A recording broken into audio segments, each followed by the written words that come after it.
Hey guys, welcome back to the shop. My name's Adam. This is going to be the episode 150 for SNS. All right, so I think I got a lot of good stuff in store for you. We're going to go ahead and show some more machining footage of that large 12-inch gearbox shaft that I've been working on. I believe I've got footage there that kind of finishes out after the roughing process, which is what we showed last week, was roughing it in. I believe I've got footage of taking some facing cuts, getting things to the length, and finishing it out. So we're gonna share with you what we got of that. And I've also got a really nice flea market score from last weekend. I took a shot of that. I want to share that with you. And I had one box that come in over the holidays of some viewer mail, and I'd like to kind of give you a really quick peek at that right there. So that's what we got for you this weekend. And I hope all you guys enjoyed your holidays, your Christmas, your New Year's, whatever you celebrate. I enjoyed it. I took some time off and relaxed, and I didn't spend a whole lot of time out here in the shop, which is funny because I usually feel guilty whenever I'm not out here doing something, making something or making videos. But I wanted a little time off and spend some time with some friends and some family, so that's what I did. But I enjoyed it. I had some time away from here, and I had a good time. So, and I hope you did too. So here we are. We had another year, and hopefully these will all continue, and I can continue every week to bring you a nice episode of SNS and whatever else projects we got in here to work on. All right. So, all right, I want to give you another really quick update on the carport situation that I've been telling you about. I have been in touch with the company there, and they finally emailed me back. They emailed me back on Tuesday, very promptly Tuesday morning, which was after the New Year's holiday. And they said that I was on the schedule for, I believe, I'm trying to remember what it is now. I had it in my email, but I believe it's the 12th or the 13th, which is next weekend, Thursday or Friday, that I'm scheduled for them to be here and get it put up and install it and all that kind of stuff. They said that the installer would call me approximately 3 days before that to confirm it and let me know when they're going to be here. So hopefully all this is going to work out this time, and this is going to get taken care of. I'm ready to get this thing done and get it over with, but I'm ready to get my carport. You know, I bought one for a reason, to put the car underneath, and I'm ready to get it done. So hopefully next weekend I'll have a good update on that, and we'll get that completed, and that'll be done. And then we can move forward with that and get that all behind us. So, all right, enough for that. I'm going to go ahead and show you this viewer mail real quick, and then we'll get on to our flea market score, and after that, some more machine work. So over the holidays, I got a pretty good sized box that showed up that was filled with just all kind of stuff. And this was sent to me by Mike Epstein, and he is from Chatsworth, California. And we got a couple really nice Christmas cards in there that he sent. I'm assuming he and his wife, I'm not sure, but he's the one that sent the email. But he sent a pretty random assortment of things. And it's kind of funny, the different things that he put together in this box. And I'll just kind of quickly show a couple of them here. But one of them is this really nice book, Jigs and Fixtures.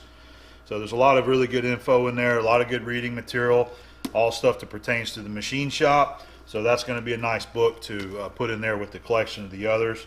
And I'll enjoy sitting down and thumbing through it, looking to see what I can find. I believe this one was printed in 1979.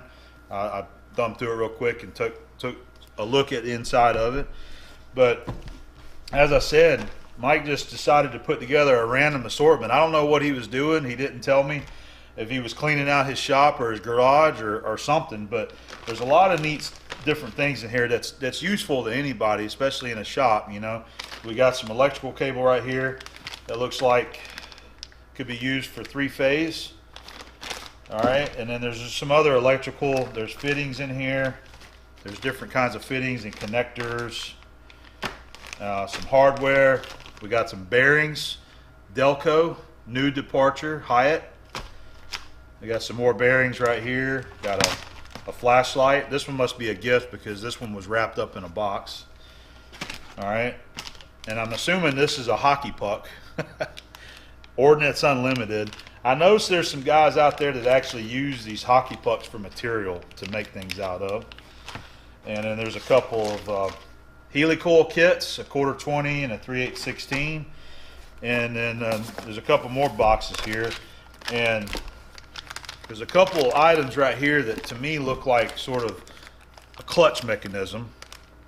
You got some teeth on there, and whenever they go opposite directions, they'll click apart and fall back in. So I'm not really sure exactly what these are for, what machines they were made for, or what, but he threw them in there in the box here. And then there's one more tool right here that's like a handle that's it's a blank, so you can drill it and tap it for any need that you might have. This could possibly be used for a nice speed handle for the mill, for the Kurt Weiss. So pretty neat stuff there, Mike. I really appreciate it. I'll try to get all this stuff kind of organized. He did a good job of bagging everything up. He actually had everything double bagged and sealed, so that was pretty cool. But thank you very much, and thanks for the book and all the goodies right here. All right, so I wanted to try to make this real quick. This is a shot of my flea market score from this past weekend. And the guys that follow Facebook, you probably already seen this. If you look at my page, I shot a short video on New Year's Eve and was showing this stuff. So went to the flea market last weekend. I just wanted to make a quick walk around and look. And there ended up being a man there that had quite a few new Starrett tools. And he told me that they all belonged to his son, and his son passed away, and he didn't have any use for all these tools, so he was just trying to sell them and you know, get rid of them there. So I ended up making a deal with him for all this stuff right here. He had more, but I wasn't really interested in some of the other stuff there, so this is what I settled with. And we're gonna try to get you a nice shot here with the Sony and see how we do. So right there we got a Starrett 196. That's a back plunge indicator. That's the entire set, and that thing is basically brand new. Let's see if we can focus there. This is the anti-magnetic style.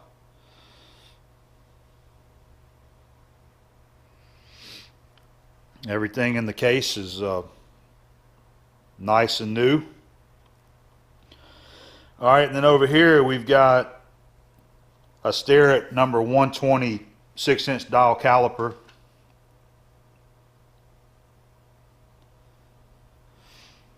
And it's also new.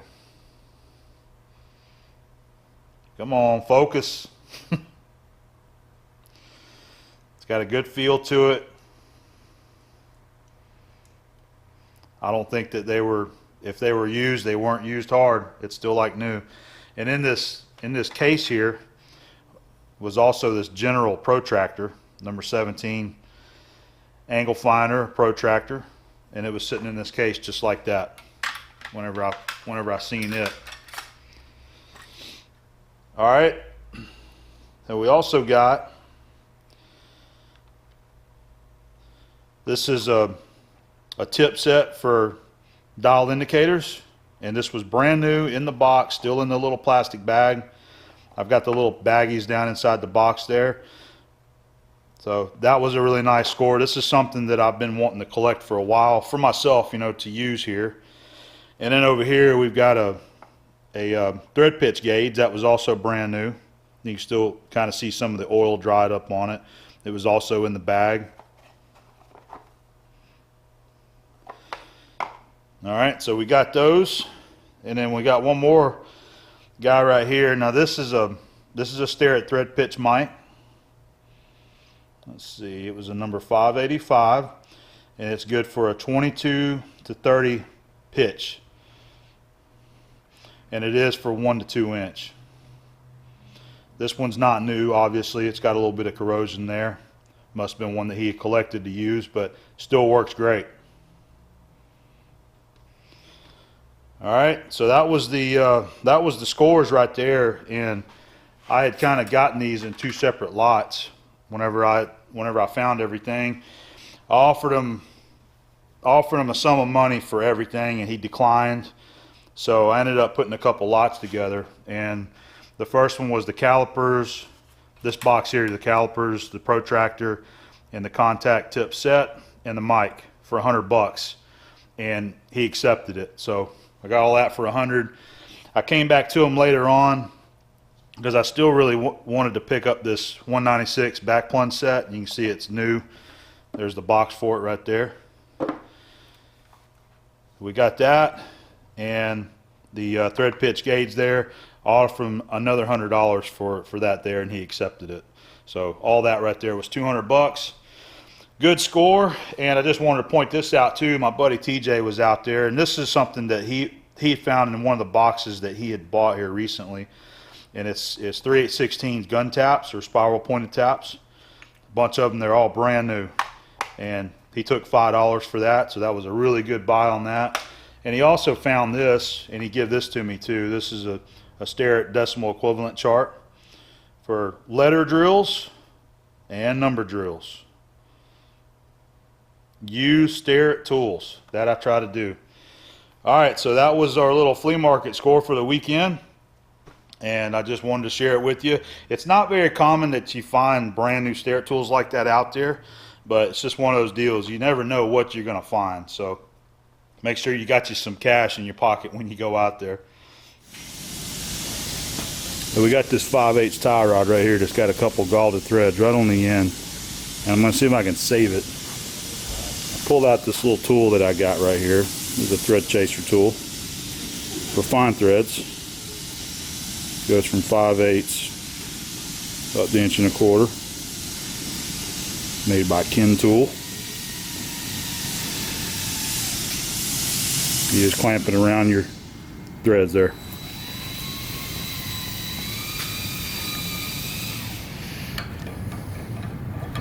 Let's see, maybe we'll go that way there.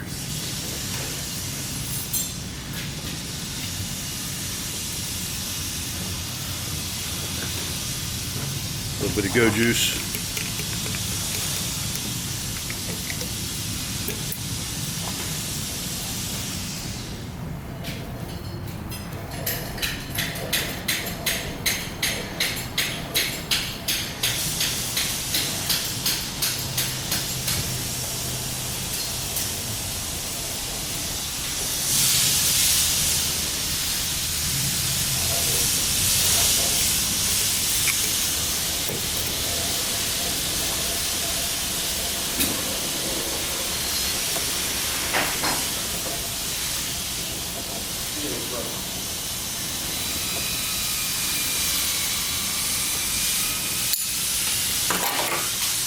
All right, I need to go grab a new nut and see how it fits.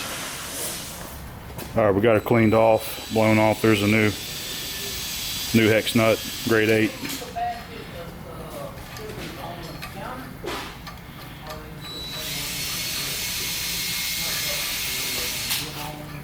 That'll work. That's the one I had to get off there. You see, it's gaulded.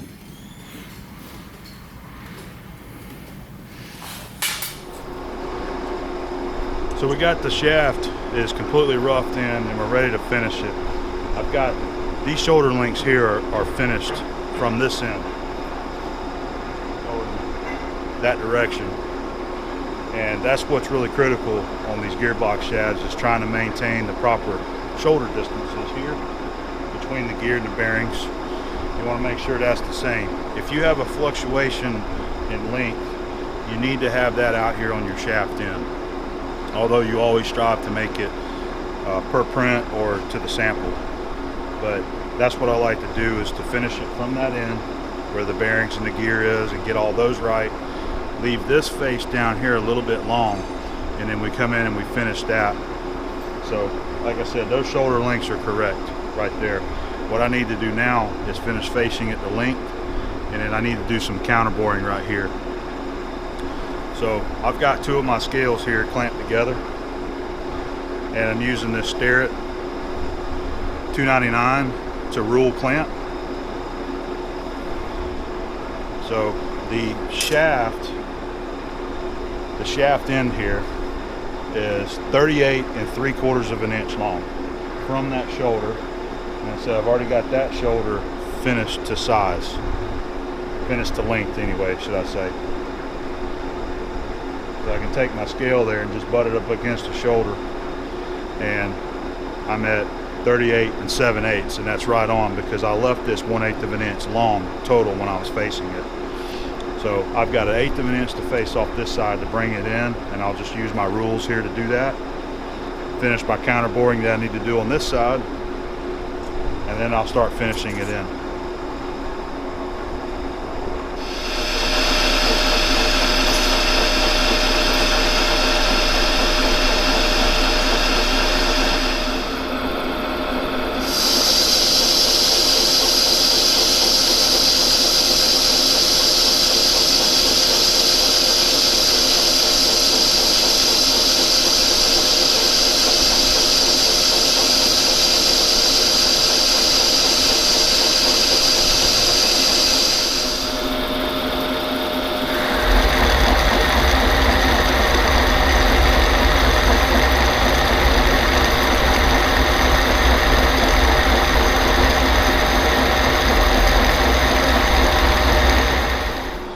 All right, so I've got this end face completed now. We've got it face to length here, and then we have a 4.5 inch diameter counter bore that is bored 1.25 inches deep, and then we have a 3/8 by 45 bevel that's machined on there. And then I've also got a new 30-degree angle machined here on your internal threads. That's where the bell center is actually going to sit, right here. It won't sit out here. It's going to hold it there for whenever we set this back up. All right, got all of our shoulder lengths completed now, so what we're going to do is start finishing in. I want to flip this thing back around though and start on that end and get all of the bearing journals and the journal for the gear, all that machine, as well as the area here where the steady rest will sit. Get all that done, and then when we finish that in, I'll come back and I'll finish this long in here.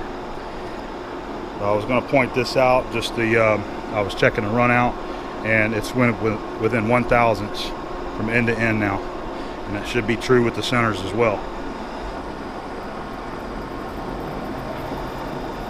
See that needle there? It's within 1/1000ths, and some of that is that's deviation and that rough edge there from turning it too. One other thing I wanted to mention about this, you'll notice this corner right here. It should be kind of shiny there on video. I had a viewer ask me not too long ago, because I mentioned this before about chamfering your corners. I had a viewer ask me, why is it important to chamfer all your corners? So when I went to face this thing off, whenever you, on a face cut anyway, you know, it's gonna try to roll this outer edge over slightly, and it creates a very sharp edge, very sharp to the feel. It feels like a razor. And so that is an edge that's easily, that could easily cut you, or if not you, others. It could damage straps, slings that you put around something to pick up. So for personal safety and others around you, it's always important to break your edges, chamfer your edges, bevel them, even soften them up with a grinder or emery paper at that. So it's something that my dad told me years ago. He said, never leave a part, go out of the shop that has a sharp edge on it. Always chamfer or bevel your corners. So that's something that I've always lived by, and it's just how one of the little steps that I take throughout my work. I don't like it whenever people hand me parts with sharp edges on it from rough turning. Even sometimes saw cuts will bug me.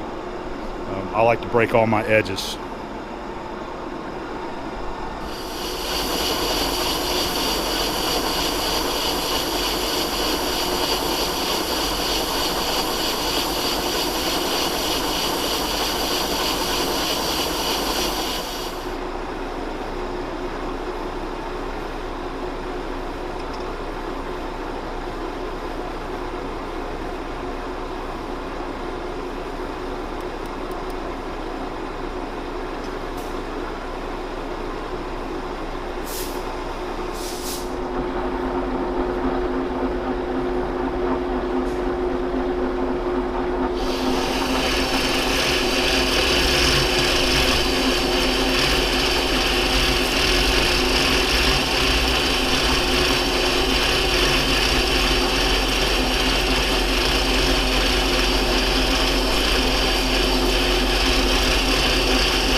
This little trick right here is just makes it a little easier on the hands to crank these compounds.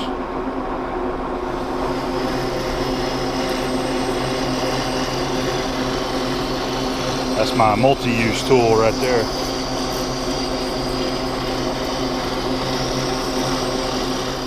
So that angle there is 15 degrees. I used the Starrett angle gauge to see what it was.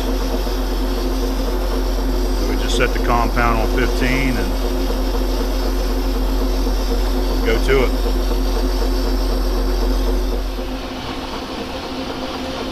Just getting back on the finishing now. So we're going to start with this outer end. This is our thrust bearing journal here. We've got a thrust bearing here. The next one is a bearing fit. This is your gear fit here. So I'm going to start getting them finished in. My tool, I switched to a 431. That really helps me with my finish and the chip control there. I didn't like the finish that 432 insert was putting off. I switched it to a 1 radius and it's making a nice finish on there now. So we're finishing out the journal for the gear fit here. That's just a 20 thousandths cut. We're running a 5 thousandths feed rate, and again, I'm finishing all this with a CNMG 431 insert. It leaves a nice finish and just does a good job there.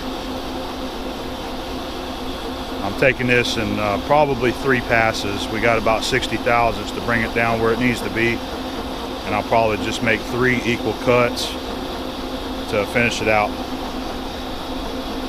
On the bearing journal, which is this one right here, I'm still waiting for confirmation on an actual size that it should be, so I'll wait to finish that till I get that number. I'm gonna come into all these corners. I'm gonna use this radius tool. That's a 1/8 wide radius tool, so we're gonna put a 1/16 of an inch radius in all of them with a slight undercut as well.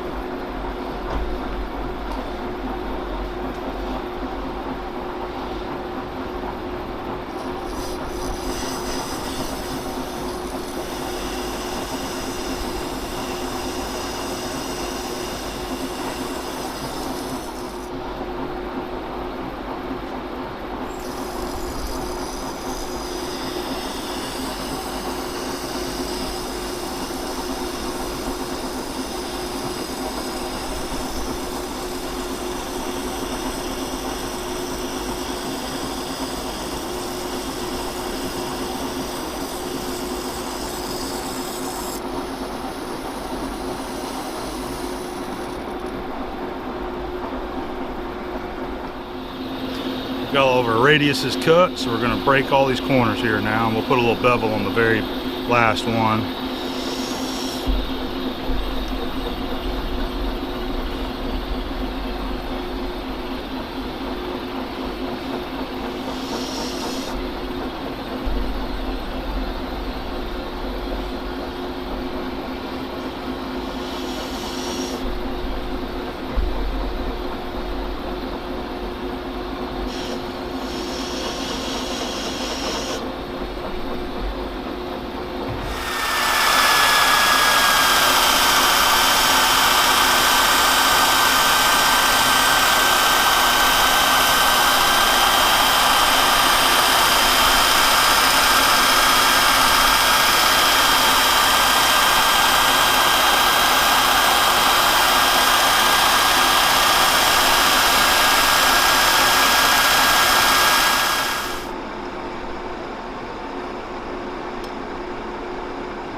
Good to go.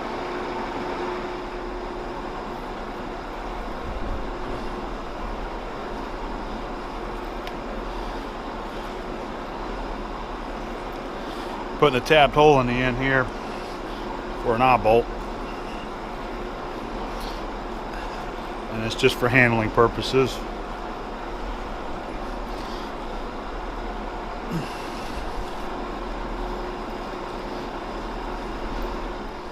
So this was the last little thing I had to do on this side right here. Just had to cut a center.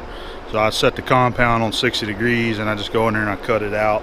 So we got us a nice true center. And this end of the shaft is now complete. Now we got basically a 0 reading there. That's your bearing journal. Here's your gear fit.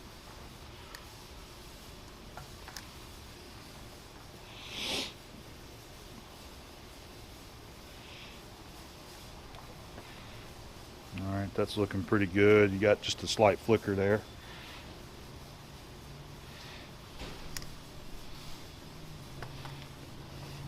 This is where our steady will run. And I'll be running it again just to make sure that we have no chatter in this long cut.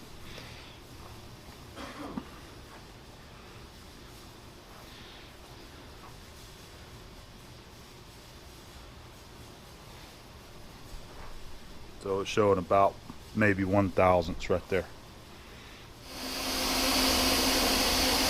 So we're just making our series of finished cuts down the long length here. This is the shaft end of it. That'll finish on 11 inches.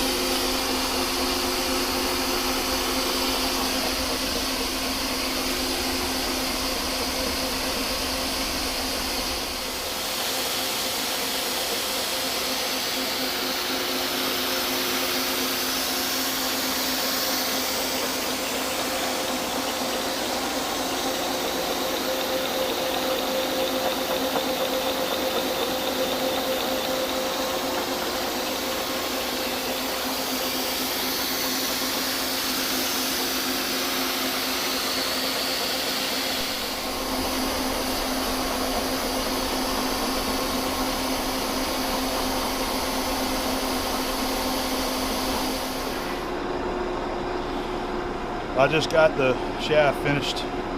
All of the journals are now finished and on size, and it all worked out. I didn't undercut any of it. It turned out good.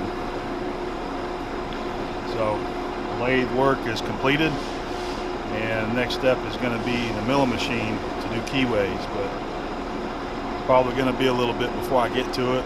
I got some other work that's stacked up that I need to get to, so whenever I get to that part of the job, we'll see about getting some more video of it, milling those big keyways. We're going to have a big key right here, and there's going to be another one down there where the gear goes.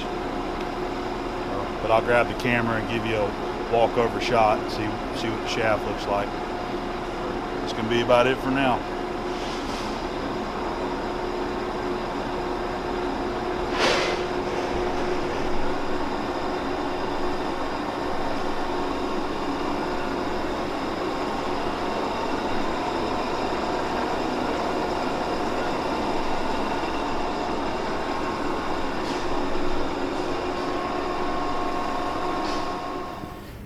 Alright, so this is that big 12-inch gearbox shaft that we just finished turning, and we're going to weigh it using the load cell like we did before to see what it weighs. And I haven't milled the keyways in it yet, so it's going to be just a little lighter than what it is here, but we want to see what this thing weighs, so we're going to go ahead and check it out.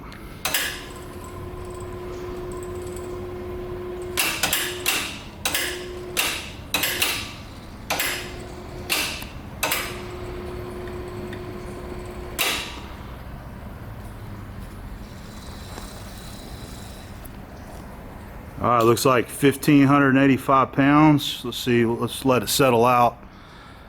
1,586. All right, we're gonna try something else too.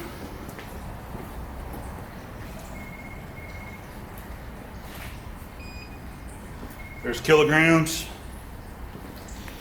So basically 720 kilograms. Pretty cool.